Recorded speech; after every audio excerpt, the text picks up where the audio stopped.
Thanks for your patience, all. Hutch, you got your hand up. Get us started, please. Hey, Dave, I was just wondering if I could get a quick update on a couple of guys. Isaac Bracken, how's he doing? And also Jace Borfin. Okay, Isaac is probably not this weekend, but I think maybe midweek next week we can get him out there and see if he's going to be able to, be healthy enough to help us the next weekend. And who else? Jace Borfin. Yeah, Jace is obviously getting close. Not sure yet if we're going to put him on the 27-man. We're going to have to make that decision until, Friday. So I would say he's probably not going to be on this weekend, but if something changes between now and Friday, that's what we're looking at. But he's getting better. And then just to confirm, are you sticking with the same rotation? Yeah, same rotation. And on that line, I mean, outside of I think one bad start by Hagan and one bad inning by Wiggins, they've been pretty good for you this year. Has it surprised you at all how consistent they've been for you? I don't think it surprises me. I think that it's, you never know how it's going to go with hitters, pitchers, or any of them. It's a tough game. But, our pitchers prepare hard. And, the starters know that when they get the ball, that's their time that week. And they're all throwing strikes. And, I think you've seen the development in Wiggins, throwing a lot more strikes. Breaking ball's good. Changeup's good. Hagan usually fills it up. He may go through a 7 or 8 pitch period there where he scatters it. The way it's worked, coaches talked to him a little bit, calmed him down, slowed him down, and he's usually bounced right back. And then Connor's always been a strike thrower. Stuff's good. So it doesn't really surprise me. I mean, that's one reason they're starting, because they've shown that they're going to fill up the zone and attack, and they've all done it. Tom, you still with us? Yeah, I am. Hey, Dave. So Missouri was rolling along pretty good before they got a hold of Vandy. I'm wondering what you think about them on the whole. Well, obviously it's difficult to judge anybody until you play them and you're on the same field with them. We know a lot of their players. We recruited some of those guys. They recruited some guys that we have. Obviously they're the closest university to us and that we play in the league. So there's going to be some familiarity a little bit with, through the recruiting process, but we didn't play them last year. Just looking at the numbers, their offensive numbers are really good. They fielded the ball. They haven't hit for a lot of power, but they've hit. Their batting average is up there. Yeah, I mean, they ran into a tough team in Vandy, maybe a hot team in Vandy, and, just didn't go good for them. I know that the situation for them, because we've all been in it before, you have a rough weekend, you got somebody coming to you, super important. So we know what we're getting ready to get involved with. We're going to get involved with a team that's on a mission and going to give us everything we can handle because they're 0-3, we're 3-0. We can't take anybody lightly. Obviously, we have to go up there and play hard every game.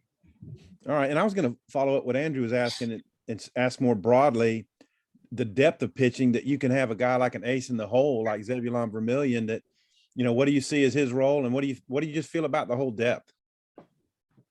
Well, talking about Zeb, I think what you saw the other day is what we planning on using him as a guy that could come in to bridge it, tough situation, stay in there a few innings. He can close for us. We needed him for an inning or two. He showed that the other day as well. He could be a spot starter if we needed him to, but we like him, towards the back of the game somehow, but not necessarily just for an inning or a hitter. And then the overall depth, we have confidence in a lot of guys, with Taylor stepping up this year, and, we got to get Griffin going from the left side a little bit. We have confidence in Morris. His last outing was pretty good as well. And then, Tress is throwing the ball better. Ram is throwing the ball good. And there's more guys in there, but Tiger, kind of showed the other day that he can handle the pressure of finishing up the game against a good lineup. All right. And finally, does it look good for tomorrow, getting up there and getting the workout in? What do you think? Well, I know it's going to be chilly. It's supposed to rain. They have a turf infield. I feel like if it's not raining, we'll be out there. Even if it's slightly raining, I think we can still get out there and do some, get familiar with the field a little bit.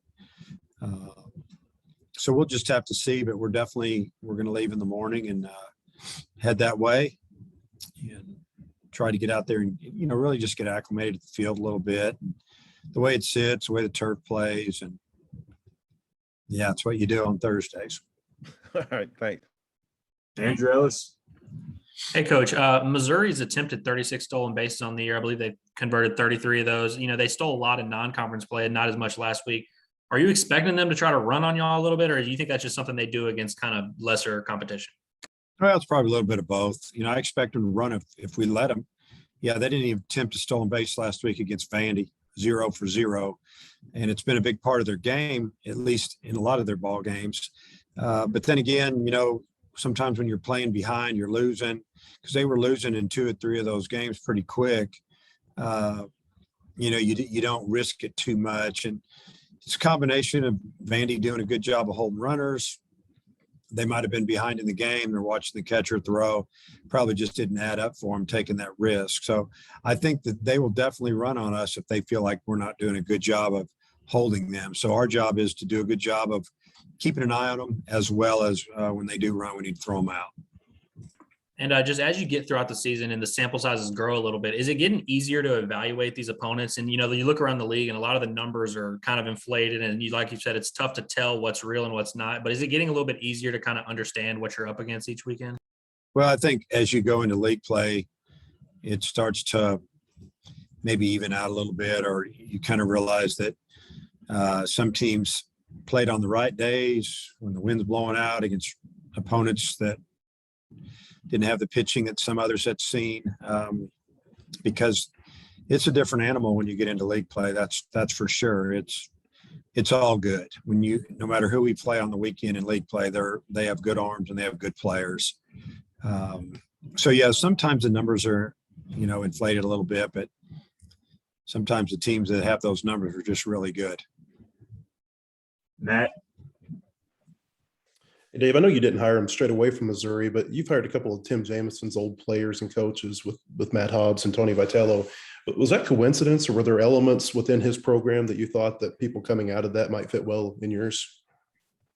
Well, I've known Tim since I was coaching at Nebraska, and then I coached one summer with Tim with Team USA. We still keep in touch. So if I like somebody and I call him, he's going to give me a straight answer, which is really good. I had seen Tony out on the recruiting trail forever. It seemed like every time I'd be somewhere, Tony would be there, and we got to talking a lot. And then I'd heard a lot of great things about Matt, the last few years, and his name was one of those names that if you were in the market for a pitching coach, he was one of the first ones brought up. So just maybe that was a coincidence. But yeah, you got to be familiar and you got to trust people. Hiring coaches it can obviously make a huge difference on what goes on down the road. And we've been very fortunate. Both those guys did a great job and are still doing a great job.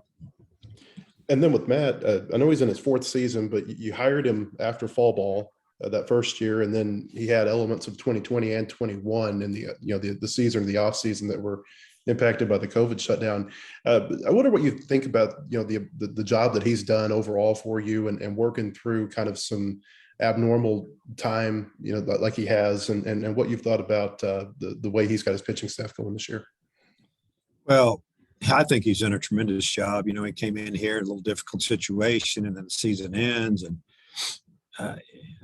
the second year, so he's getting more of his guys in here, but he's done a great job with the guys that were already here. Obviously, kind of more of the modern style pitching coach, but with some feel.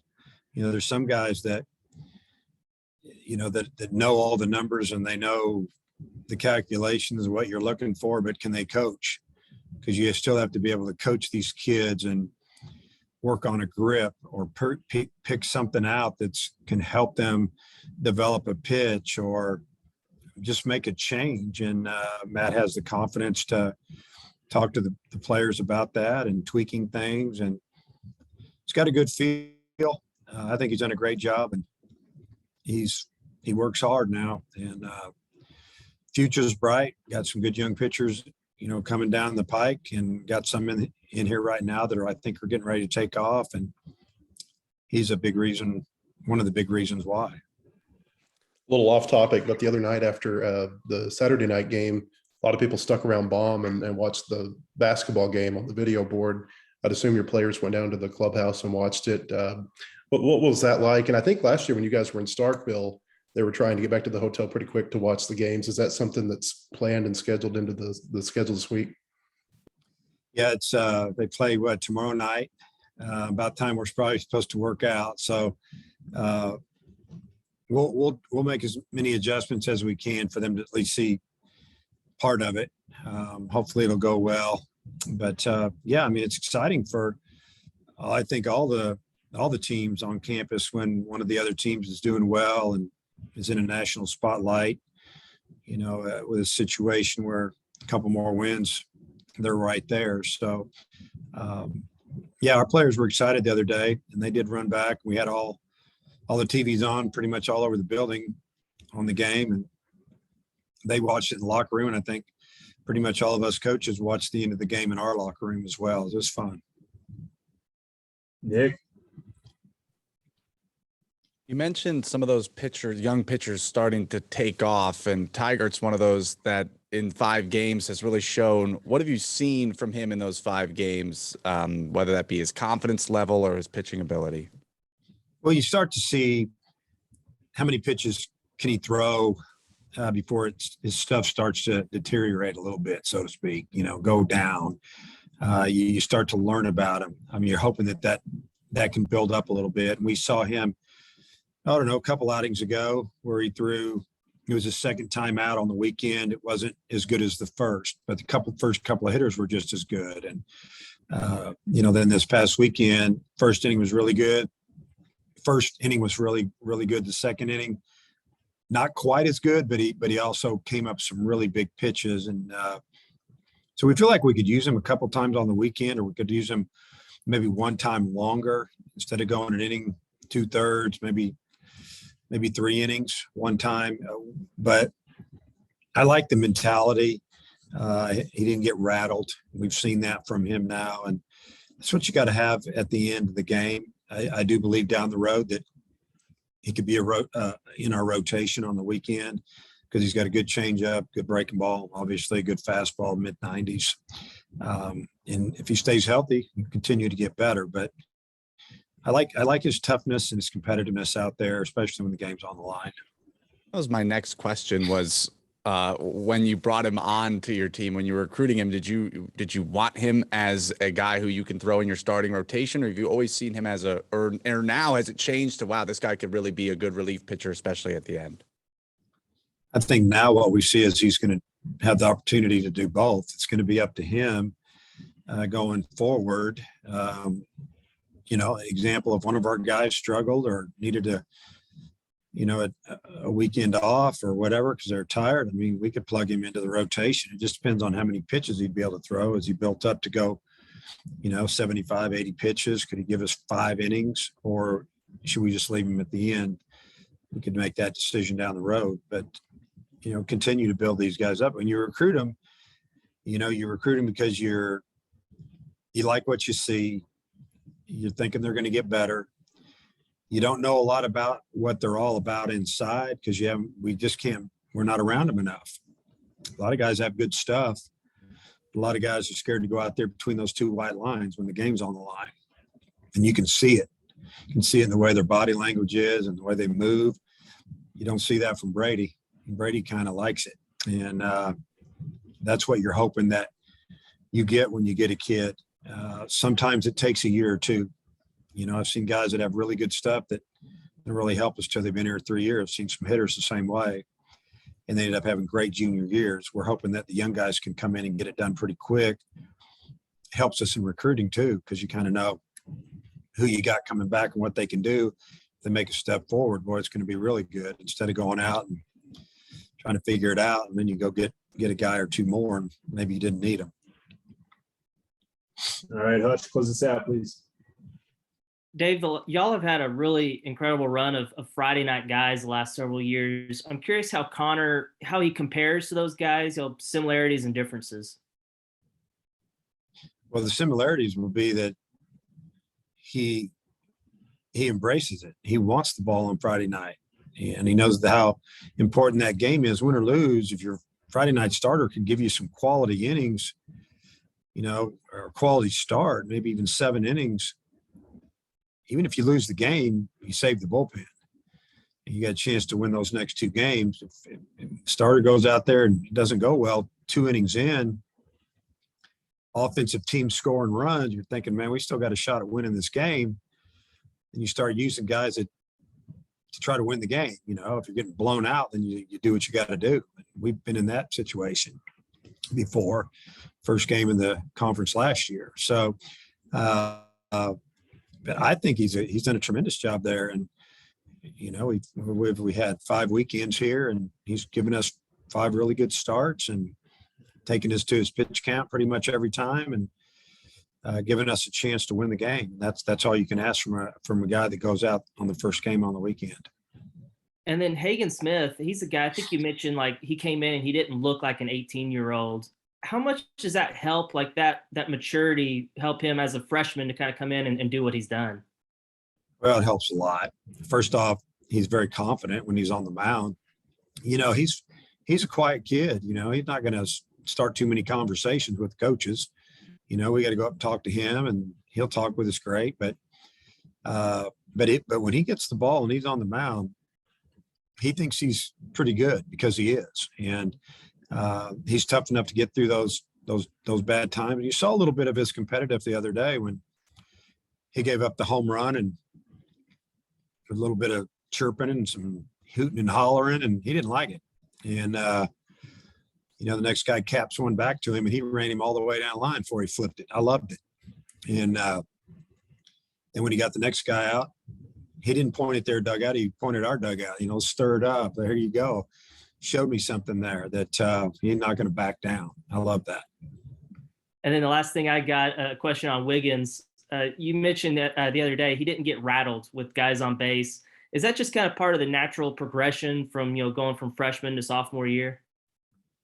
Well, you hope it is. I think for him, it's part of his DNA, man. He doesn't get rattled, and he trusts his stuff, and he knows when runners are on base, it doesn't mean they're going to score. And he had runners on, at least one runner on base, I think, every inning his last start, and he pitched really well, and we made a couple of nice plays behind him, and it all added up to them not scoring. So very much anyway. And he just it's been fun watching him get better, because in the fall it was a little bit slower development. We thinking, when's this guy going to come on with that breaking pitch, a little more command. After the holidays, you could see it, and then it just seems to get better and better. And what we love about him is he doesn't lose his stuff. I mean, no matter what that scoreboard's telling you, he's throwing in the mid-90s, maybe a little more when he wants to, even in the 6th, 7th inning. So he's strong. All right, Coach. Appreciate your time as always. Okay. See you guys.